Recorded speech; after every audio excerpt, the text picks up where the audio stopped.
January 13th, 2026. Federal agents walk into a Chicago bank. They don't knock, they don't ask permission, they seize control. Every account frozen, every transaction stopped. $261 million in assets confiscated by the government in a single afternoon. And if you think this is just another headline that doesn't touch your life, you need to understand something right now. This isn't the beginning of a crisis. This is confirmation that the crisis already started, and most people are still pretending everything is normal. Metropolitan Capital Bank and Trust is gone, erased. The doors locked, the lights out, the promises broken, and here's what terrifies me. This is exactly how it starts. Not with a bang, not with panic in the streets. With a quiet seizure on a Friday afternoon that most people don't even notice until it's too late. By the time you hear about it on the news, the damage is already done. The question isn't whether more banks will fail. The question is, how many are already dying right now while regulators scramble to hide the bodies? Stay with me, because what I'm about to show you changes everything you think you know about the safety of your money. There is a mathematical inevitability unfolding in the banking sector right now, and it follows a pattern we've seen before. Same warning signs, same structural failures, same outcome. The only difference is whether you see it coming or whether you're standing in line when the doors lock. For 6 months, they told us the system stabilized. They said the banking crisis of 2023 and 2024 was contained. They lied. Not because they're evil, because they're desperate to maintain confidence. But confidence built on lies collapses twice as fast when reality hits. And reality just walked through the door in Chicago. Think about what just happened. A bank that survived 2008. A bank that made it through the financial crisis when giants like Lehman Brothers disintegrated. A bank that weathered the pandemic when the entire economy shut down. That bank just failed in 2026 under conditions the Federal Reserve claims are stable. Let that sink in. If a battle-tested institution with 2 decades of experience couldn't survive this environment, what does that tell you about the hundreds of smaller, weaker banks holding your deposits right now? The official explanation is corporate speak designed to anesthetize you. Unsafe and unsound conditions, impaired capital position. Translated into language you can actually understand, they ran out of money. The bank was crushed between 2 forces it couldn't control. On one side, they're holding old loans paying them minimal returns. On the other side, they're bleeding cash to keep depositors from fleeing. When that gap becomes a chasm, math takes over. And math doesn't negotiate. Here's what's actually happening beneath the surface. Commercial banks, especially regional institutions serving local businesses, are trapped in a death spiral. Inflation hammered their borrowers. Small businesses can't pay their loans. Those unpaid loans destroy the bank's capital reserves. Meanwhile, to prevent a run, banks have to offer competitive interest rates to depositors. But if you're paying out more than you're taking in, the outcome is guaranteed. You die. Not maybe. Not eventually. Definitely. Metropolitan Capital held $261 million in assets when it collapsed. You might think that's insignificant. Compared to JP Morgan or Bank of America, it's a rounding error. But that's exactly why this matters. The contagion isn't starting at the top. It's starting at the foundation. When small community banks implode, the shockwave travels upward. Because the poison that killed Metropolitan Capital, rising rates, bad commercial loans, vanishing liquidity, that poison is everywhere. Every regional bank in America is fighting the same battle right now, and most of them are losing. The cleanup began immediately. The FDIC seized control. First Independence Bank out of Detroit bought the wreckage. Depositors woke up Monday morning with their money intact, their debit cards still working, everything seemingly fine. This is the illusion they desperately need to maintain. But if you owned stock in that bank, you got obliterated. Zero. Total loss. Your equity evaporated the moment the government signed the seizure order. And if you were an unsecured creditor, you're standing in line behind everyone else, holding worthless paper and watching your capital disappear. This is supposed to reassure you. The system worked. Depositors protected, crisis averted. But look closer at what actually happened. The government intervened with surgical precision on a Friday night, executed a forced sale, and reopened the bank under new ownership by Monday morning. All to prevent panic, all to maintain the illusion that everything is under control. But when regulators move this fast, this aggressively, this preemptively, it proves they're terrified of something bigger. They're not responding to a crisis, they're trying to prevent one, And that tells you the structural damage is worse than they're admitting. Let me show you the pattern they don't want you to see. Metropolitan Capital failed in January 2026. Pulaski Savings Bank failed in January 2025, exactly 1 year apart. Santa Ana National Bank collapsed in June 2025. Before that, another January failure.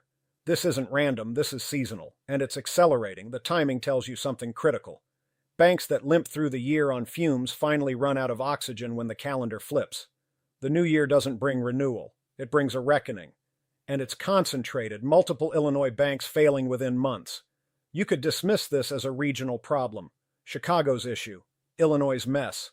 That would be catastrophic thinking, because the same structural forces crushing banks in Chicago are crushing banks in Texas, Florida, California, New York.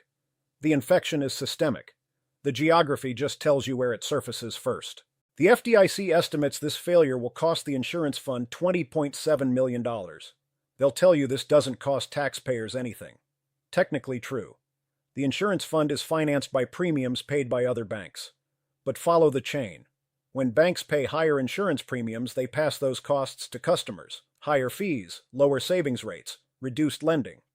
You pay for every failure, just indirectly, invisibly, in ways designed to make you think it's not happening. But it is.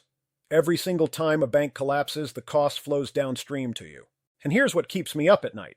The FDIC maintains a confidential list of problem banks, institutions at high risk of failure. You can't see this list. I can't see this list. We only find out who's on it when they fail.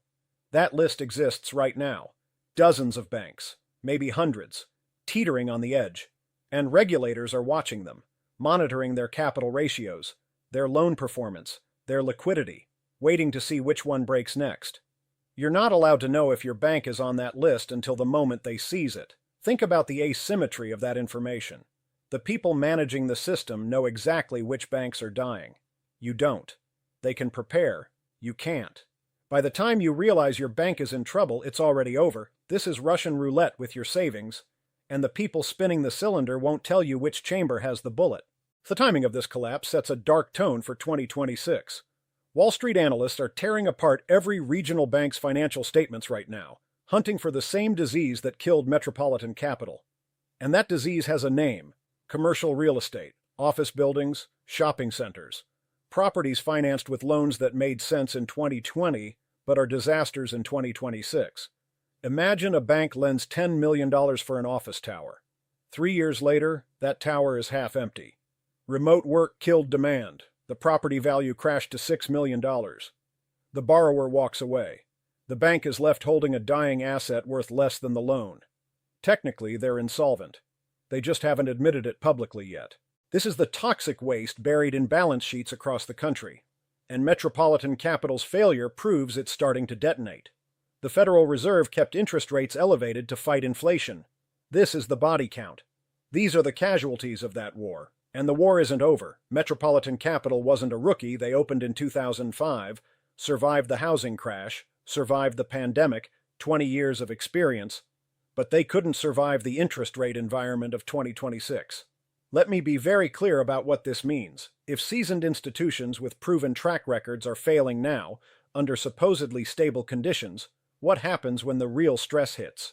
What happens when unemployment rises? When commercial real estate valuations drop another 20%? When recession actually arrives? We haven't even reached the bottom yet. And banks are already dying.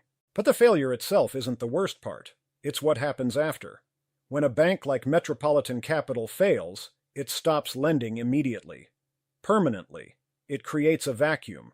Small businesses that relied on that bank for credit are suddenly stranded. Projects planned for years get canceled overnight because the financing disappeared. Expansion halts. Hiring freezes. This is how a banking crisis becomes an employment crisis. How a financial problem becomes a Main Street catastrophe. And it's already happening. Banks across the country are tightening lending standards at the fastest pace since 2008. They want perfect credit scores. They want excessive collateral. They want guarantees that don't exist. This means healthy businesses with strong fundamentals are being denied loans. Not because they're risky, because banks are terrified. And when banks stop lending, the economy suffocates. Construction projects canceled. Retail expansions abandoned. Manufacturing orders postponed. Every sector that depends on credit, which is every sector, starts contracting. Layoffs follow. Consumer spending drops. Tax revenue falls. State budgets get squeezed. Services get cut. This is the negative feedback loop that turns a banking problem into a full economic crisis. And it starts with one bank closing its doors on a Friday afternoon in Chicago. The Federal Reserve is watching this credit contraction with alarm. They see it. They understand the danger, but here's the nightmare scenario they won't say out loud. They're powerless to stop it. They can lower interest rates. They can print money. They can inject liquidity into the system. But they cannot force banks to lend. They cannot force borrowers to take loans they can't afford. Monetary policy only works when banks are willing to transmit it. And right now, banks are terrified. They're hoarding cash, building capital buffers, preparing for the next wave, and all that excess liquidity the Fed pumps into the system just sits there, frozen, useless. This is called a liquidity trap, and we're walking straight into it. The only way out is painful. You have to let the bad debt burn. You have to let failing institutions fail. That's what happened to Metropolitan Capital. It burned. It was necessary. But here's the brutal truth they don't tell you. The pain doesn't distribute equally. The wealthy have escape routes, private banking, offshore accounts, alternative assets. But the small business owner on Main Street, the family running a local shop, they depend entirely on community banks. When those banks fail, they're finished. This accelerates inequality. It consolidates power. Decisions about your money move from your town to a skyscraper in Manhattan, and Wall Street doesn't care about your local economy. They care about efficiency, quarterly returns, shareholder value. The failure of Metropolitan Capital is a victory for centralization. We're moving toward an America dominated by 5 or 6 megabanks, and that makes the entire system catastrophically fragile. Because if one of those giants collapses, there's no safety net large enough to catch them. Too big to fail becomes too big to save. And the regulators will respond the only way they know how. More rules, tighter regulations. They'll demand banks hold more capital, which sounds prudent until you realize what it means. If banks have to hold more cash in reserves, they have less to lend, which means fewer loans for homes, fewer loans for businesses, fewer loans for cars. The cure makes the disease worse. Higher capital requirements might make individual banks safer, but it strangles economic growth. And slow growth creates more loan defaults. More defaults weaken banks further. You see the spiral.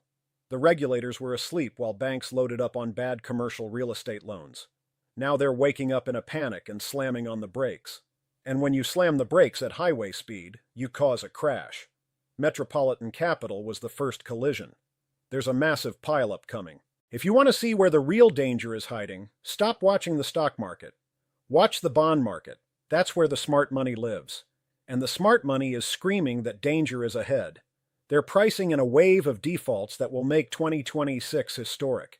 They're rotating out of regional bank stocks. They're dumping commercial real estate bonds. They're buying short-term treasuries and gold.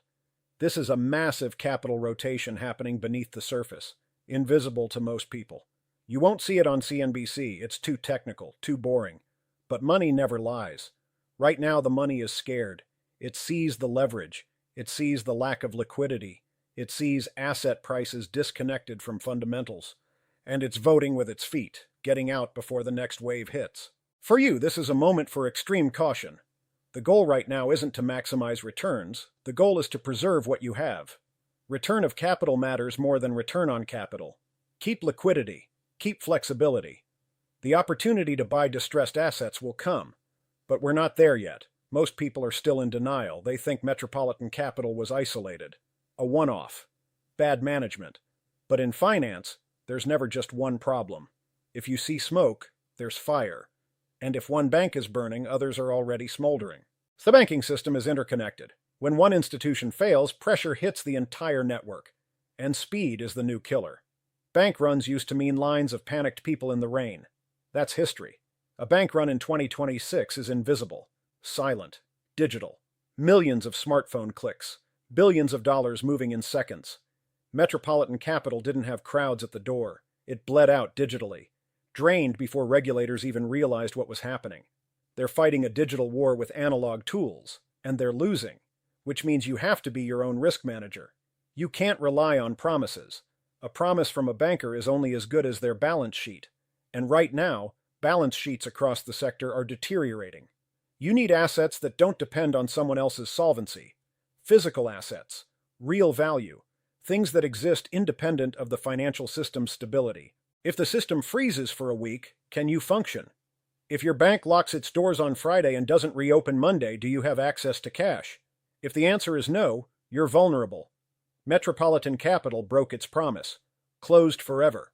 And the people who thought their money was safe learned otherwise. The era of cheap money is over. The era of friendly community banking is ending. We're watching the centralization of American finance accelerate. The big devour the small. And you have a front row seat to the largest wealth transfer in modern history. But knowing the system is breaking is only half the equation. You need to know exactly where it breaks next. Earlier I mentioned that there's a specific signal that flashes before banks fail. I've analyzed the balance sheets of the 50 largest regional banks in America. 3 of them are flashing critical warnings right now. One might be holding your money, and you need to see which ones they are before the news breaks, because by the time it's on television, it's too late. The pattern is clear. The mathematics are inevitable. Metropolitan Capital was a warning, not an anomaly. The question isn't if more banks will fail, the question is how many and how fast. The dominoes are lined up. The first one just fell. And gravity doesn't stop because you're not ready. The system isn't designed to protect you. It's designed to protect the system. And right now the system is under stress it hasn't seen in decades. The cracks are showing. The pressure is building. And the people managing it are hoping they can hold it together long enough for someone else to deal with the consequences. But time is running out. The lag effect they told you about, the delay between rising rates and financial casualties, it's not coming. It's here. It's accelerating. And Metropolitan Capital proves it. So what do? You stay informed. You watch the data, not the headlines. You understand the pattern. You recognize that what looks stable on the surface can be collapsing underneath. And you prepare. Not with panic, with precision. Because the people who survive these transitions aren't the ones with the most money. They're the ones with the best information and the courage to act on it before everyone else realizes what's happening. The signs are everywhere. The pattern is undeniable. The mathematics don't care if you believe them. They just unfold. Metropolitan Capital is gone. Who's next? The answer is in the data, and the data is screaming.